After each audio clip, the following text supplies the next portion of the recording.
Halo, assalamualaikum warahmatullahi wabarakatuh. Ketemu lagi dengan Bagus Johan Maulana SKM dalam video tutorial program Kusta. Teman-teman memanfaatkan waktu pulang kantor, ini udah larut. Saya gunakan waktunya untuk membuat video tutorial Kusta ya. Kali ini saya akan share tentang kompetensi programmer Kusta. Jadi programmer atau pengelola program Kusta, baik di dinas kesehatan ataupun di puskesmas, itu biasanya paling banyak didominasi oleh profesi perawat. Kayak saya misalkan, kalau saya namanya, jabatannya adalah Wasor Kusta. Wasor itu wakil advisor.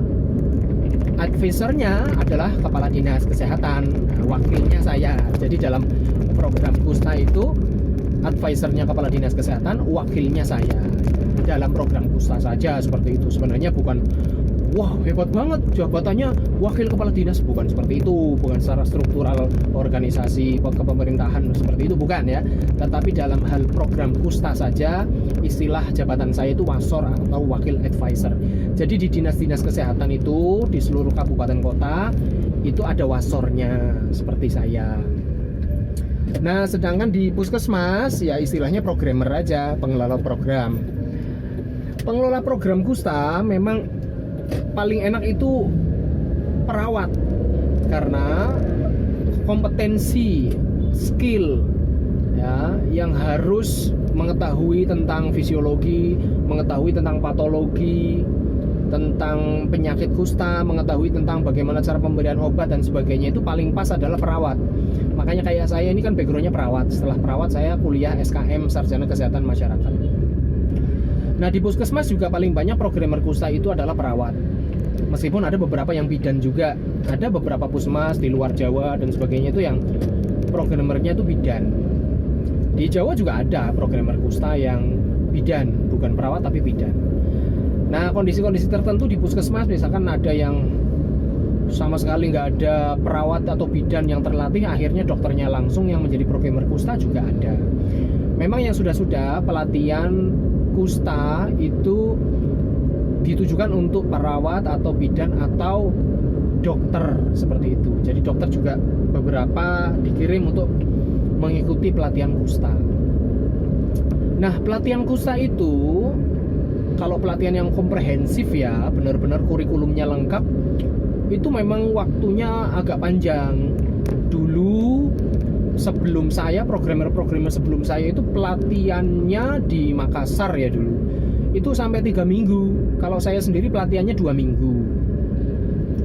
Nah, kan ada pelatihan, ada OJT, ada pelatihan singkat seperti itu ya, macam-macam. Memang kalau mau yang komprehensif tadi saya katakan 2 minggu. Ada yang versi singkat, pelatihan singkat, kayak kemarin ada pelatihan online cuman 4 hari. Ada pelatihan juga di daerah kami, programmer puskesmas pernah menjalaninya itu jangka waktunya 1 minggu. Nah, tentunya kurikulumnya kan dipadatkan seperti itu. Di Kabupaten Tegal sendiri, programmer puskesmas Kusta itu ada 16 orang yang belum pernah pelatihan sama sekali. Akhirnya gimana ya, saya benar memanfaatkan waktu, memanfaatkan momen, peluang, paling hanya mengadakan OJT, on the job training. Yang namanya on the job training ya paling cuma sehari doang, itu kan semacam kayak workshop. Ya ada prakteknya juga, mendatangkan pasien. Dan OJT ini setiap tahun kami adakan di Kabupaten Tegal dengan cara mengundang pasien, lalu kita keterampilan yang paling utama adalah mengenali bercak dan tes mati rasa, pemeriksaan fungsi saraf. Paling agendanya seperti itu, hanya refreshing skill, refreshing materi dan tanya jawab saja seperti itu. Tidak begitu mendalam. Itu setiap tahun seperti itu. Kayak kemarin di tahun 2023 ini juga memanfaatkan momentum karena kita habis nemu pasien banyak di wilayah Puskesmas Pagianten. Akhirnya teman-teman puskesmas dari 10 puskesmas yang lain kita undang ke wilayah Puskesmas Pagianten untuk melakukan OJT. Mumpung di situ lagi banyak pasien nih. Jadi OJT-nya bahkan bisa sampai kemarin mengambil sampel PTA skin smear, gimana caranya ngambil kerokan telinga untuk pemeriksaan laboratorium. Seperti itu. Nah, tentunya ilmu-ilmu yang benar-benar komprehensif, skillnya ya didapatkan dari pelatihan yang panjang, yang sampai 2 minggu, seperti itu. Nah, sebenarnya kebutuhan sekali ya, itu programmer-programmer puskesmas itu banyak sekali yang belum pelatihan. Dan ini tentunya akan mempengaruhi kualitas layanan program Kusta. Bagaimana tidak, orang yang belum terpapar ilmu secara komprehensif akan memberikan edukasi, informasi yang begitu komplitnya kepada pasien. Akhirnya kalau banyak petugas programmer yang belum terlatih, ya yang dirugikan pasien juga, karena pelayanan pasti tidak prima, pelayanan pasti tidak optimal. Informasi edukasi tentang apa itu Kusta, efek samping obat itu apa, dan yang paling penting adalah tentang reaksi, ya itu akhirnya tidak optimal informasinya diberikan, sehingga lagi-lagi yang dirugikan adalah pasien. Memang untuk menyelenggarakan sebuah pelatihan kan butuh resources ya, termasuk biaya dan tetek bengeknya, segala sesuatunya, termasuk siapa sih yang mau ngajarin. Nah, itu yang menjadi problematika. Kalau diadakan sendiri, Anda tahu tadi kan perhitungannya 2 minggu. Bayangin tuh biayanya berapa, ngundang pelatihnya berapa. Memang banyak keterbatasan kalau kabupaten, kota mengadakan pelatihan sendiri. Ya paling banter-banternya kayak tadi saya katakan, kabupaten paling bisa ngadain OJT, on the job training, yang sehari selesai seperti itu. Nah, maka itu ini memang sebuah kebutuhan yang benar-benar mendesak ya, karena banyak sekali yang belum terlatih.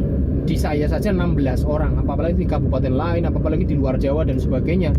Makanya yang selama ini saya dapatkan keluhan dari OYPMK yang langsung japri ke saya, yang inbox messenger ke saya, itu mereka mengeluhkan, saya pelayanan di puskesmas kok programmernya nggak menjelaskan ya, kok programmernya cuek ya, kok programmernya nggak care ya, kok programmernya tidak seperti Pak Johan, mohon maaf ya, tidak mendeteksi reaksi, kok tidak langsung mendeteksi ya, nganggapnya itu reaksi ringan padahal berat ya. Lah itu banyak kesalahan manajemen program, banyak kesalahan, kekeliruan dalam pelayanan seperti itu. Itu yang dikeluhkan banyak OYPMK di luar Jawa sana juga seperti itu. Nah, saya yakin di luar Jawa sana juga memang banyak sekali yang puskesmas yang membutuhkan pelatihan untuk programmernya. Memang ini sebuah kebutuhan yang sangat mendesak. Nah, maka dari itu kebutuhan dari bawah, usulan-usulan ini memang sudah juga disampaikan ke atasan, sampai ke Dinas Kesehatan Kabupaten Kota, sampai ke provinsi, bahkan sampai ke Kementerian Kesehatan pun tahu kondisi di lapangan itu seperti apa. Makanya ini alhamdulillah ini ada kabar tahun 2024 itu akan diadakan pelatihan, dan itu dananya memang dari pusat. Jadi ternyata Kemenkes memang sudah benar-benar mendengar keluhan ini dari bawah dan melihat benar-benar urgensi kebutuhan untuk pelatihan petugas puskesmas. Makanya ada rencana anggaran untuk 2024 itu dari pusat sudah digariskan ini untuk pelatihan Kusta.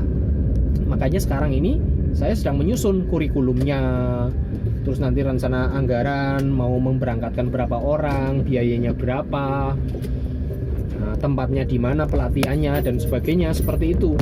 Jadi ini sebuah angin segar karena Kemenkes menganggarkan pelatihan. Saya nggak tahu ya nanti jadinya berapa orang yang diberangkatkan. Kayak di saya kan kebutuhannya 16.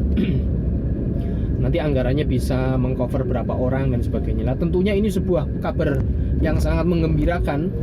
Jadi teman-teman yang selama ini menjalankan program hanya berdasarkan penjelasan dari saya, membaca sendiri, terus OJT, tanya jawab dengan teman dan sebagainya.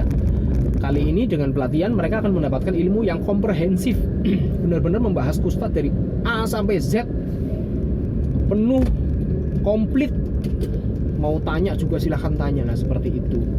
Tentunya kualitas dari pelayanan program Kusta, manajemen program Kusta akan berubah drastis dengan adanya sumber daya manusia yang terlatih. Gitu ya guys. Jadi memang kondisinya di Indonesia banyak yang belum terlatih. Makanya dari teman-teman OYPMK juga kita mohon mengerti kondisinya memang seperti itu. Jadi bisa dimengerti, kok kenapa ya pelayanan Kusta di puskesmas saya kok begini, kok begitu, kok banyak petugas kesehatan yang mereka sendiri belum tahu reaksi tata laksananya, belum tahu tata laksana orang yang drop out, yang default, belum tahu tata laksana kasus yang relapse. Teman-teman yang relapse saja pada bingung. Oh ternyata menurut Permenkes itu relapse diobati selama 24 bulan ya. Kok saya kok enggak ya? Nah itu. Ya memang seperti itu kondisinya. Untuk mengadakan sebuah pelatihan butuh sumber daya, ini itu dan sebagainya. Gitu ya guys. Semoga di kabupaten lain juga ini dapat anggaran juga dari Kementerian Kesehatan Republik Indonesia seperti di Kabupaten Tegal. Terima kasih, semoga program Kusta semakin membaik. Amin. Assalamualaikum warahmatullahi wabarakatuh.